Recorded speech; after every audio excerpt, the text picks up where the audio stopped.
சுந்தரம் பிச்சை ஒரு இதில் எழுதுனது. அவர் சொன்னது எப்படின்னா, ஒரு 4 கேர்ள்ஸ் ஒரு ஹோட்டலுக்கு போகிறாங்க, சாப்பிட்றதுக்கு உட்காந்துட்டு இருக்காங்க. அப்போது என்ன ஆயிடுது, ஒரு கரப்பாம்பூச்சி, அந்த கரப்பாம்பூச்சி ஒரு பொண்ணோட மேலே உட்காந்துடுது பறந்து வந்து. அது என்ன பண்ணுது, குய்யோ முறையோன்னு கத்த அந்த கரப்பாம்பூச்சி ஒரு பெண்ணோட துப்பட்டாக்குள்ளே போயிடுச்சு. உடனே அந்த 5 பொண்ணும் பொறலுதுங்க, கத்துதுங்க, ஒரே ஆர்ப்பாட்டம் அமக்களம் தான். அதுக்கப்புறம் அந்த கரப்பாம்பூச்சி அந்த நேரம் பார்த்து ஒரு வெயிட்டர் வந்தான். அந்த வெயிட்டரு ஏற்கனவே ஒரு மாதிரி ஏதோ ஒரு கையில் வச்சுட்டு தான் இருக்கான். அவனோட தோள்பட்டையில் அந்த கரப்பாம்பூச்சி போய் பறந்து உட்காந்துடுச்சு. அவன் என்ன பண்ணுறான், ஆடாமல் அசையாமல் மெதுவாக போய் ஜன்னல் கிட்டக்க அந்த கரப்பாம்பூச்சியை எடுத்து வெளியில் போட்டுட்டான்.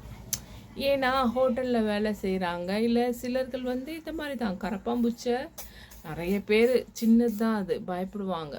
ஆனால் சிலர் அதை அழகாக அப்படி போட்டுருவாங்க. எதுவாக இருந்தாலும் அப்படி தான். அதே மாதிரி சொல்கிறார் அவர். சிக்கல் இதுதான்.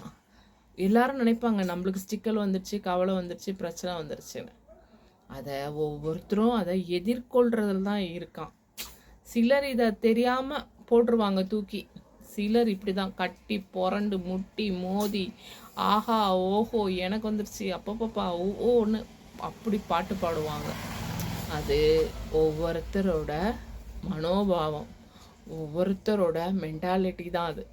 அதை எப்படி அவங்க கடந்து போகிறாங்க அப்படின்னு தான். அதை அப்படி தூக்கி போடணுமா இல்லை அதோடைய கட்டி புரளணுமா அப்படின்னு ஒவ்வொருத்தரும் யோசிக்கணும். அதுக்காக என்னத்துக்கு, என்னவா இருந்தாலும் நம்ம கடந்து போகத்தான் வேணும், இதுவும் கடந்து போகும் அப்படின்னு ஓடத்தான் வேணும்.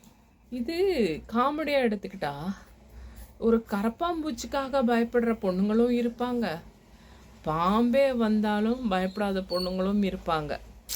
அது அவர்களோட கண்ணோட்டம் தான். பாம்பே வந்தாலும் போ நீ பாட்டு போ, நான் பாட்டு இருக்கேன் அப்படின்னு இருக்கிறவங்களும் இருப்பாங்க. சிலர் கரப்பாம்பூச்சிக்கும் பயப்படுவாங்க. அது அவர்களோட கண்ணோட்டம்.